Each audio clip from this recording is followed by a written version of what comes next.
Hi everyone, this is Alice. I just wanted to put this quick video out here.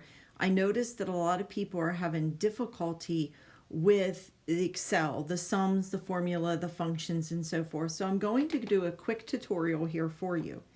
Now understand, I'm doing this on my iPad, so the look of Excel in my iPad is a little bit different, but I took some screenshots of Excel on my laptop to have one here, and I will reference them at the end so that you see some of the functionality and how to do it. So first off, I just want to point out, so we have here in Excel, you have when you're on your home button, up here is the sum function, and I can't, if there, I hit it. So that's the auto sum function, and you will use this a lot in Excel. It's a beautiful function. You can type in the cell references that you want to sum up, but sometimes this auto sum button is just fantastic because it's able to do it a lot quicker for you. So let's take a look here. If we wanted to, in line cell 6 here, A6, if we actually wanted to do a total, so here you would say total and then come down. Let me show you how this is so nice to have. If we just hit the auto sum button, we're going to auto sum, and it automatically takes a look at your Excel sheet and says, what do they probably want to sum? Well, we want to sum B, and it automatically highlighted it.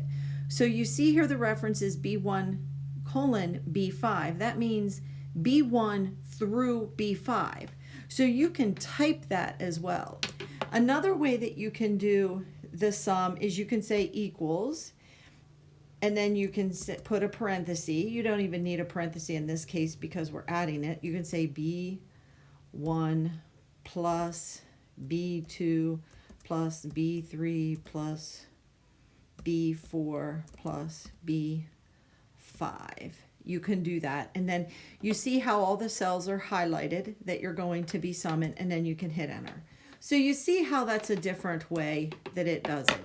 You can also actually type it in. Instead of using the sum button that's on it, you can say equal sum, and then you can say B1, just like it did through B5. So you can tell it and you can type it. And then you see how it highlights it. So that's a couple of different ways you can do the sum. Now, the other nice thing is if you want to transfer over, do the same thing in cell C6. In Excel, you see this little, there's a square at the bottom right corner.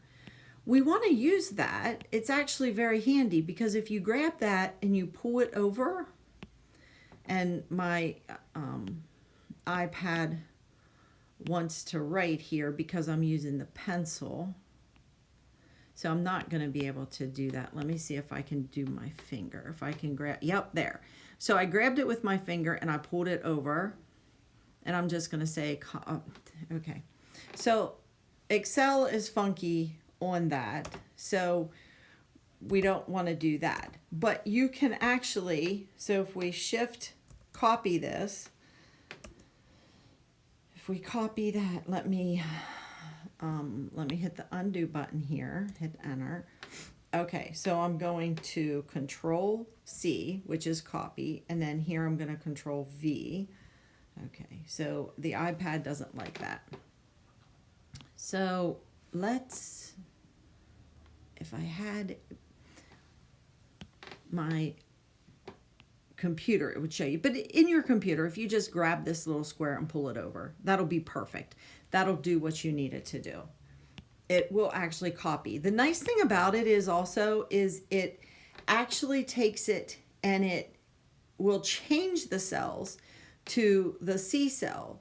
So I really wanted to show you how to do that because it's a really, really, really nice option. So maybe if I hold on it here, yes, I can say copy, and then I can push on that and say paste. And then see how, hit enter, and then it's good.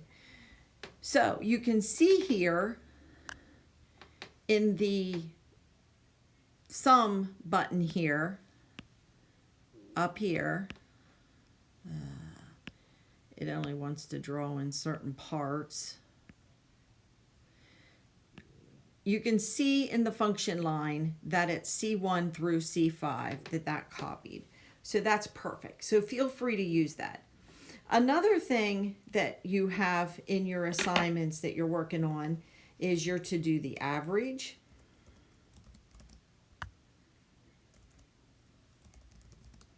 You're to do the min and the max.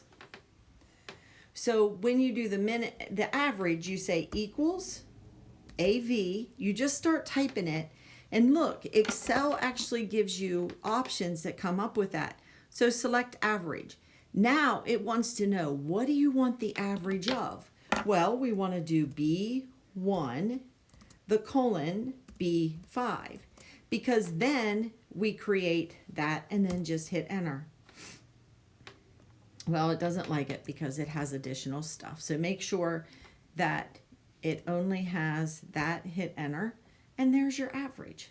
Again, you can copy this and put it in the next cell, say paste, and there it is.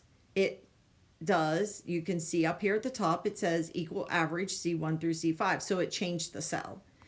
The same with the min and the max. You say equals min, it starts to type it, and then it wants to know the number references. Well, we're going to do B1 through B5 again. And then delete all the extra stuff. And your computer won't have that. That's an iPad function. And that's the min. So that's the min value in the column that we're doing. And likewise with max, we're going to do equals max B1 through B5. Now you see how that time I didn't take what the system was bringing up to max. I already knew how to type that function, so I just typed it. And there it is, 76. Again, if we want to highlight these cells, we're going to copy them. We're going to come over to here and we're going to paste them. And then it actually brings that function back here. So the min for cells C1 through C5 is 1, so it's right there. And then C1 through C5, the max is 78. Notice I didn't use the total lines because I only wanted it on our data. Now I'm going to take a quick hop over here. I just wanted to cover those couple of things with you. I'm going to take a quick hop over here to what your Excel actually looks like. So if you look here, I have it on the page layout tab, and then here's where you would select the themes. So in this pull down, when you click on it, you get theme options. That's where you're going to find the themes. Now let me get out of this picture, and I have another picture. Let me get there. So here's the home. So here is where you're going to actually have, here's the auto sum button that you're going to use a lot. You want to use that. Here is all your fonts, your size, your bold, your italics, your underline, your fill. This is important things. The merge and center option is right here. You're going to want to use that. And so this is where on the home tab is where you find this information. So that's some things that you'll want to consider as you're going through. Again, I made this very, very quick. I apologize for the text messages that showed up, but I wanted to get this out there because I just think that it'll help you. I'm going to try to do a better job at some point, but I thought this would help those of you who are struggling with getting it out there. And here's your dollar, your percentages, your decimals. This is where all this is located at in your Excel. All right. Thanks, everybody. If you have questions, just reach out to me.